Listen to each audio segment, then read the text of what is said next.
जरा सोचिए, 7 छोटे छोटे बिखरे हुए द्वीप और आज भारत की धड़कन, देश की आर्थिक राजधानी। ये कहानी है मुंबई की, एक ऐसे शहर की जो कभी था ही नहीं।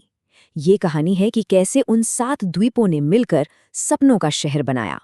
क्या ये यकीन करने वाली बात है कि भारत की फाइनेंशियल कैपिटल एक वक्त पर किसी शादी में दहेज के तौर पर दे दी गई थी? जी हाँ, दहेज। यही वो चौंकाने वाला सच है जहां से इस शहर की असाधारण कहानी शुरू होती है। आज जो हम एक विशाल मुंबई देखते हैं, वो हमेशा से ऐसा नहीं था। असल में ये 7 अलग अलग द्वीप हुआ करते थे।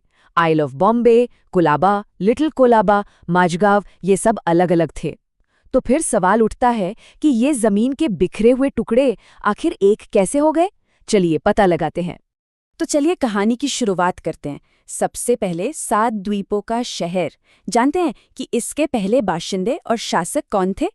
सदियों पहले की बात है। यहाँ कोई ऊंची ऊंची इमारतें नहीं थीं।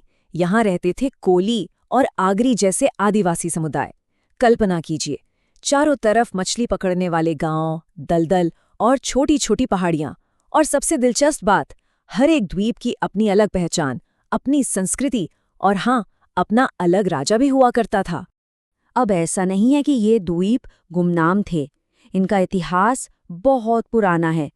3वीं सदी ईसा पूर्व में ये महान मौर्य सम्राट अशोक के साम्राज्य का हिस्सा थे। फिर वक्त बदला, सल्तनतें आईं और गई। पहले दिल्ली सल्तनत का कब्जा हुआ और फिर ये द्वीप गुजरात सल्तनत का एक बहुत जरूरी हिस्सा बन गए। अब कहानी में एक नया मोड़ आता है। बात करते हैं पुर्तगालियों की और उस शाही दहेज की।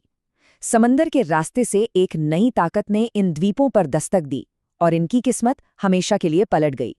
तो हुआ यूं कि पुर्तगाली खोजकर्ता फ्रांसिस्को डी एल्मेडा यहाँ पहुंचे और यहाँ की जो प्राकृतिक खाड़ी मतलब नेचुरल बे थी, उसे देखकर वो दंग रह गए।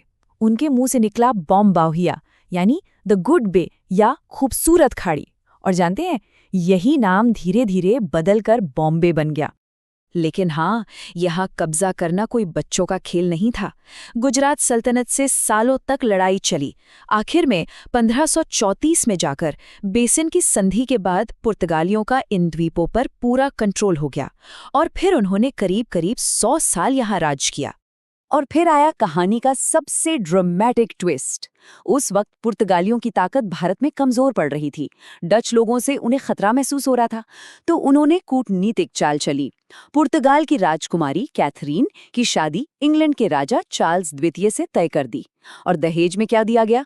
कोई सोना चांदी नहीं, बल्कि बॉम्बे के ये पूरे के पूरे 7 द्वीप। लेकिन रुकिए, कहानी अभी बाकी है। 1668 में इंग्लैंड के राजा ने इन द्वीपों को ईस्ट इंडिया कंपनी को लीज पर दे दिया।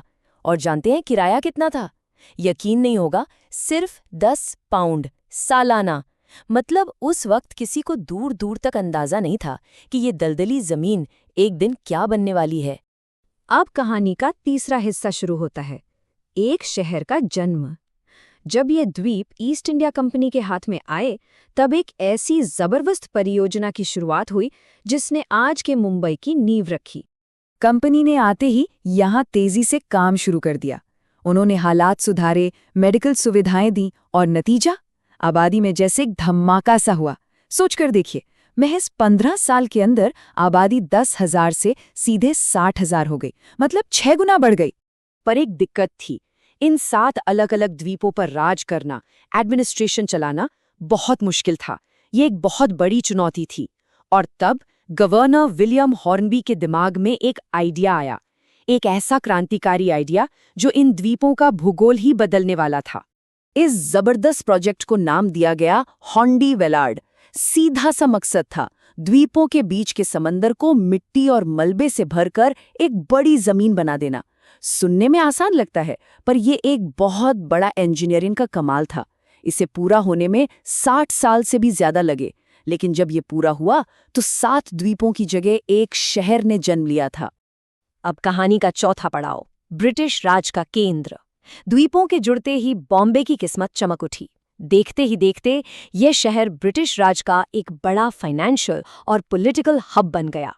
ब्रिटिशों ने इस शहर पर अपनी वास्तुकला की एक गहरी छाप छोड़ी। आज भी जब हम विक्टोरिया टर्मिनस, जिसे अब छत्रपति शिवाजी महाराज टर्मिनस कहते हैं, या बॉम्बे हाई कोर्ट और गेटवे ऑफ इंडिया जैसी शानदार इमारतों को देखते हैं, तो वो हमें उसी दौर की याद दिलाती हैं। ये आज मुंबई की पहचान है। ये शहर तेजी से बदल रहा था। 1853 में भारत की पहली पैसेंजर ट्रेन यहीं बॉम्बे से ठाणे के लिए चली। फिर आया 1857 का गदर। इस बड़े विद्रोह के बाद ईस्ट इंडिया कंपनी का शासन खत्म हो गया और बॉम्बे सीधे ब्रिटिश सरकार के कंट्रोल में आ गया। और अब हम पहुंचते हैं कहानी के आखिरी पड़ाव पर, बॉम्बे से मुंबई बनने का सफर। ये दौर है आज़ादी के बाद का, जब शहर अपनी एक नई पहचान बना रहा था। 1947 में देश तो आज़ाद हो गया, लेकिन बॉम्बे शहर के अंदर एक नई बहस शुरू हो गई। ये बहस थी भाषा और संस्कृति की, पहचान की। यहाँ की मराठी बोलने वाली आबादी ने अपने लिए एक अलग राज्य की जोरदार मांग उठाई। काफी आंदोलनों के बाद इस मांग को मान लिया गया। 1960 में बॉम्बे स्टेट को 2 हिस्सों में बांटा गया। एक बना महाराष्ट्र, जिसकी राजधानी बॉम्बे को बनाया गया, और दूसरा राज्य बना गुजरात। और आखिर में 1995 में वो बदलाव आया जो शायद सबसे अहम था। शहर को उसका पुराना असली नाम वापस मिला। बॉम्बे का नाम आधिकारिक तौर पर बदलकर मुंबई कर दिया गया। ये नाम यहाँ की कुलदेवी मुंबा देवी के नाम पर है और ये शहर की मराठी संस्कृति और विरासत को एक सम्मान है। तो एक शाही दहेज में दिए गए द्वीपों से लेकर आज सपनों का शहर बनने तक मुंबई का ये सफर है ना, कमाल का। लेकिन कहानी यहाँ खत्म नहीं होती। सवाल ये है कि हमेशा आगे बढ़ते रहने वाले इस शहर की कहानी में अगला पन्ना कौन सा लिखा जाएगा।